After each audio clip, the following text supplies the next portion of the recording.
had prior to these new political parties coming into power. Now, on our next topic, this is breaking news. For those of you who have been following ICAACT Radio, large regard of Denmark, my co-host, and myself have been following very closely the issues of psychologists participating and engaging and implementing torture, not only here domestically but abroad. And this just in, breaking news: the APA votes to bar psychologists from national security interrogations after torture scandal.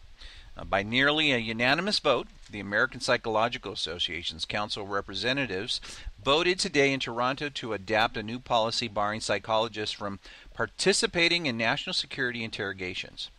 Retired Colonel Larry James, the former top Army intelligence psychologist at Guantanamo, casted the only dissenting vote. The vote came at the APA's first convention since the release of a report confirming the APA leadership actively colluded with the Pentagon and the CIA torture programs. For the past decade, a group of dissident psychologists have protested the use of psychologists to conduct interrogations at CIA black sites and Guantanamo.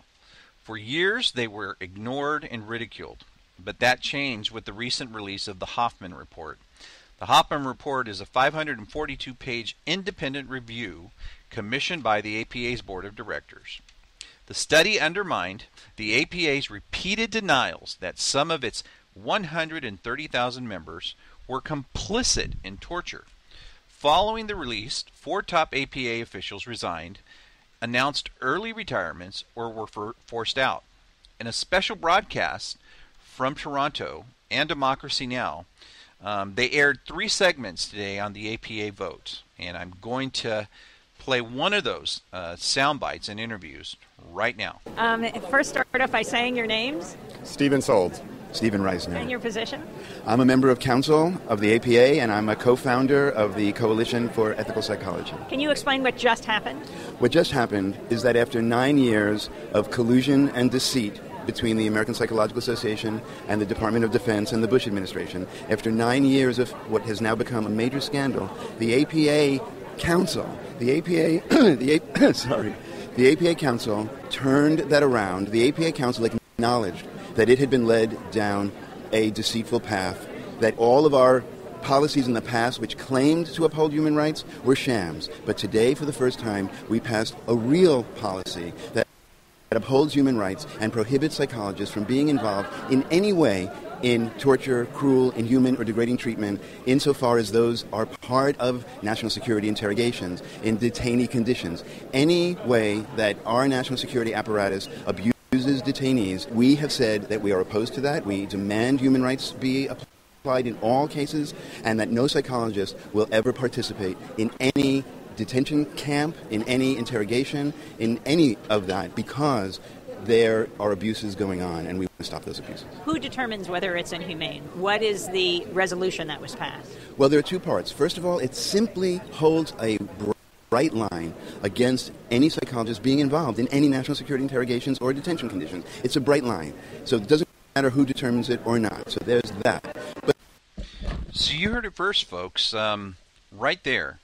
For the past 9 years, psychologists have been led down a deceitful past, particularly under the Bush administration. Now, this shouldn't come to no surprise, but the fact is now we have it here in black and white in this report. Some great things are coming out of this. And the APA has, I think, done a very noble thing, and morally more than anything else. But there are some concerns, because Stephen Reisner also says that here domestically they know there are still some abuses that are happening. And so those are things that are going to need to be addressed. But the main thing to take away from this is history in the making, and this is such a great impact, not only within our nation amongst the APA, but worldwide among psychologists. They're finally standing up and saying that torture cannot be allowed, and the utilization of professionals such as psychology is just goes against all code of ethics. In addition, what Stephen Reisner is saying is now they are saying that they are now in a line with the United Nations with regards to human rights. In essence, what the Nuremberg Code has meant is now what they are going to stand by. And they're asking the Obama administration to follow their lead. And that regardless of what laws are in place, that the right thing to do should always take precedent. And then in no circumstances should there ever be a situation in where human beings are subjected to inhumane, cruel, unusual punishment, which ultimately degrades what being a culture called humanity is about. And I think it's important that I play the rest of this interview out so everyone can just understand the impact and what this means. So here we go. But second, what we did was we took the decision on what is the judgment on what is torture, cruel, inhuman, and degrading treatment away from U.S. law, away from the United States reservations to the United Nations Convention Against Torture, and aligned APA standards with international standards, with the United Nations Convention, with the United Nations Committee Against Torture, with what the UN Rapporteurs Against Torture and Rapporteurs for Human Rights, what they say is now APA policy. We bow to their international human rights judgment, and we will follow it. And what is a national security interrogation? A national security interrogation is, we defined it, it's any interrogation or any conditions of confinement in support of an interrogation that takes place outside of the protections of domestic criminal law. So it could be for the DOD, it could be for the FBI, it could be for the CIA, it could be in black sites, it could be foreign governments that do interrogations on our behalf, it could be private contractors. We have prohibited psychologists from being involved in any of those. The only exception has to do with domestic law enforcement where constitutional law, Miranda rights apply. That we carve that out for the time being.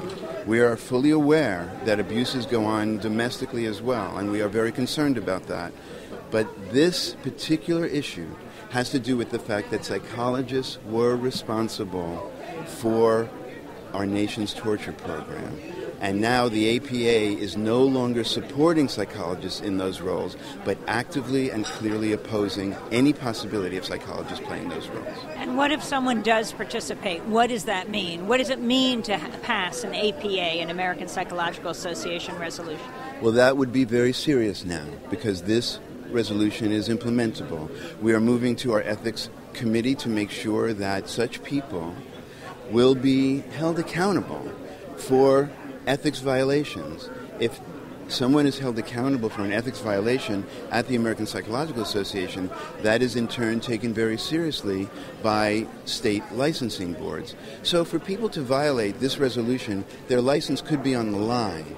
So I'm going to put it, though, in the other way. What this does is it protects psychologists in the military, in national security settings. It lets them know that they have the APA behind them when they refuse to participate in any torture, cruel, inhumane, or degrading treatment. We have their back. They are obligated to refuse, and we will support them. Can a psychologist participate in any CIA or Pentagon interrogation? No. At this point, a psychologist cannot participate in any such interrogation whatsoever. And so how many psychologists does that affect? We don't actually have the exact number. I don't think it's thousands. I think it's probably hundreds. But I'm glad to say that for them, it is now clear what their ethics responsibilities are, and they will now represent psychology in a way that we can all trust. And I'm hoping that this is a huge step toward the profession regaining the public trust, which is what we have to do. Is there anything else you want to accomplish here at this APA meeting? Well, there are many things I want to accomplish at this APA meeting, but I am totally satisfied with this one. And Stephen Saltz, your response. You're wearing a button that says... First, do no harm. This is the result of nearly a decade of effort by hundreds and thousands of people. We've been spokespersons, but there have been many people involved in this. And when the membership of the APA spoke in 2008 in a referendum, they voted 59% to get psychologists out of Guantanamo and CIA black sites. But a small group of APA insiders undermined that.